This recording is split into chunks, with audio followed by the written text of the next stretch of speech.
तो hi guys, आज की वीडियो में हम लोग बात करने वाले हैं कि आप लोगों के लैपटॉप में या पीसी में कितने जीबी की रैम होनी चाहिए। अब आप चाहे गेमिंग कर रहे हो, एडिटिंग कर रहे हो, ऑटोकैड चला रहे हो या माइक्रोसॉफ्ट ऑफिस रन कर रहे हो, आपको ये जानना ज़रूरी है कि रैम होती क्या है, रैम वर्क कैसे करती है और रैम की यूजेजेस क्या होते हैं, कि आप रैम क्यों यूज़ करते हो। वो तो आपको पता होना ज़रूरी ही है कि रैम के काम क्या हैं।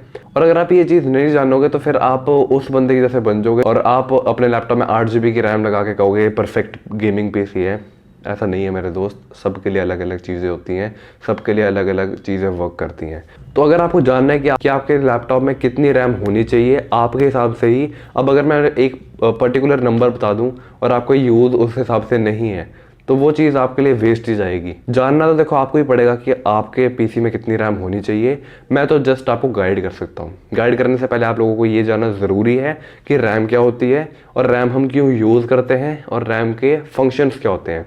चिंता ना करो, मैं कोई इंजीनियरिंग का कोर्स नहीं दे रहा हूँ, छोटी सी वीडियो होगी और अच्छे से समझाऊंगा। कोई इतनी दिक्कत वाली बात नहीं आएगी आप लोगों के लिए, चाहे आप 10 साल के हो 40 साल के हो, कोई दिक्कत नहीं आएगी। तो अब हम लोग बात कर लेते हैं कि रैम क्या होती है। रैम एक बच्चे को भी पता होगा क्या होती होगी, क्योंकि आजकल जैसे पबजी वगैरह का ज़माना चल रहा था तो सबको पता ही होगा कि रैम वगैरह क्या होती है। फिर भी मैं आप लोगों को बता देता हूँ। रैम एक रैंडम एक्सेस मेमोरी होती है। Memory stands for storage. अब स्टोरेज तो देखो आप लोग कहोगे कि SSD भी होती है, SSD भी होती है, वो होती है रोम। और जो रैम होती है वो इन दोनों से डिफरेंट होती है। इन दोनों के बीच में जो डिफरेंस है वो बहुत ही ज़्यादा बड़ा है। तो इनको समझाने के लिए मैं आप लोगों को एक एग्जाम्पल बता देता हूँ।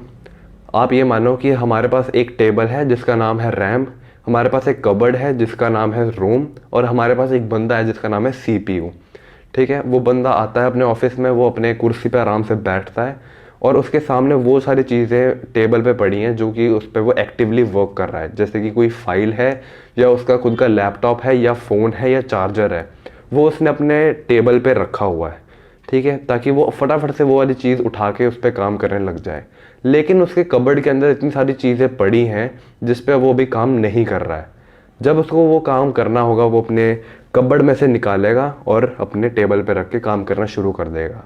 लेकिन ये चीज़ यहीं तक सीमित ही नहीं है। आपका जो टेबल है यानी कि जो रैम है, अगर आपका टेबल बिल्कुल छोटा सा होगा तो आप उस पर सिर्फ एक ही चीज़ रख पाओगे और वो भी शायद पूरी ना आ पाए। तो जितने ज़्यादा आपने उस पर फाइल्स रखनी है उतना ज़्यादा ही बड़ा आपको टेबल लेना पड़ेगा। तो होपफुली आप लोग समझ गए होंगे कि आपको जितना ज़्यादा काम करना है, यानी कि आपको अगर सिर्फ गेमिंग करनी है तो आप लोगों के लिए 8 GB रैम भी बहुत होगी। लेकिन आपको ये नहीं पता कि पीछे चल क्या रहा है ना। पीछे तो आपका जो इंटीग्रेटेड ग्राफिक है, जो CPU के साथ आता है इंटीग्रेटेड ग्राफिक कार्ड, वो भी तो 2 GB रैम चूस रहा है ना पीछे। वो भी तो पाइप लगा के बैठा है, वो भी चूस रहा है 2 GB रैम। तो 6 GB रैम बची आप लोगों के पास यूजेबल, जिसमें से 3-4 GB रैम तो गेम में मिनिमम लगेगी ही लगेगी और 1-2 GB रैम पीछे विंडोज़ भी खींचेगी।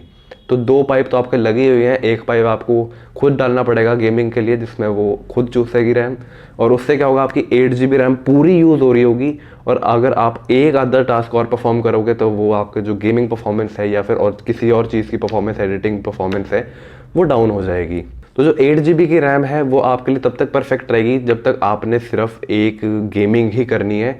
आपको बैकग्राउंड में कुछ भी रन नहीं करना है, जैसे कि स्ट्रीमिंग नहीं करनी है, रिकॉर्डिंग नहीं करनी है।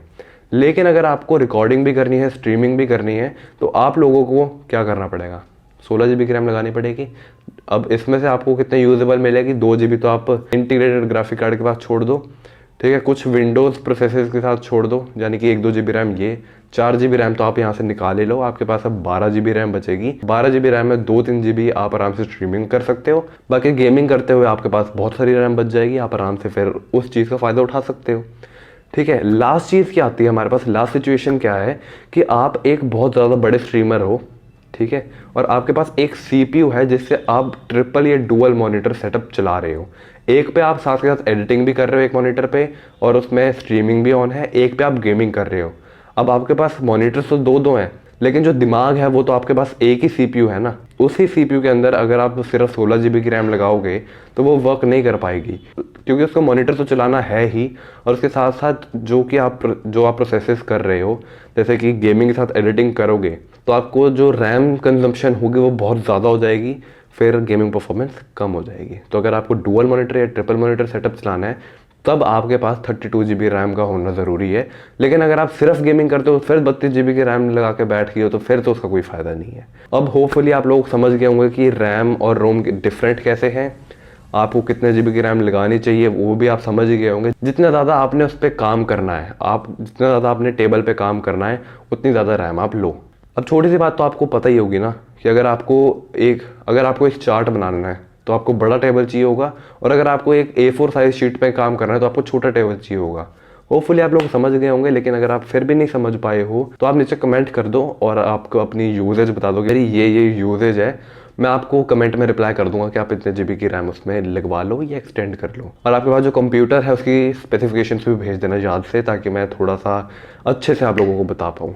बाकी इस वीडियो के लिए नहीं था। वीडियो पसंद आई वीडियो को लाइक, चैनल को सब्सक्राइब जरूर करके जाना। बाकी मैं तब से अगली वीडियो में एक नए टॉपिक के साथ में, तब तक के लिए बाय।